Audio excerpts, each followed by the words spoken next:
అస్మద్గురుభ్యో నమః. వేద విదిత జీవిత సత్యాలు.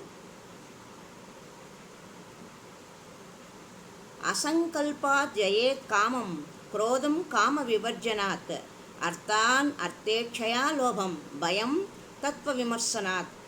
ఏది కావలనని సంకల్పించుకొనకపోవట ద్వారా కామమును జయింపుము, కామమును వదులుట ద్వారా క్రోధమును జయింపుము. ఇది తగును, ఇది తగదు అనే వివేకం చేత లోభమును అతిక్రమించుము. వస్తుతత్వమును విమర్శించుట ద్వారా భయమును జయించుము.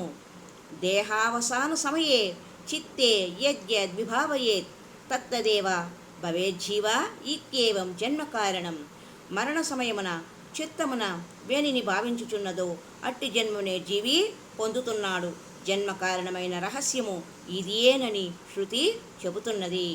హిమాంశుమాలి నాథదా నా చే ఉత్పలోత్పలం సరహ ఆనందయతి చేతాంసి యదా సజ్జన చేష్టితం.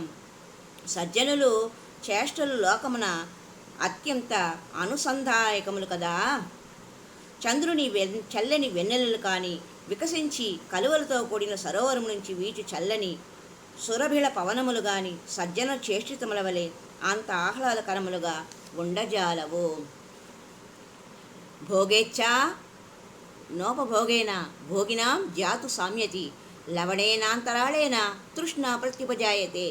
విషయ భోగమును ఎంత అనుభవించినను భోగేచ్ఛ ఉపశమించదు.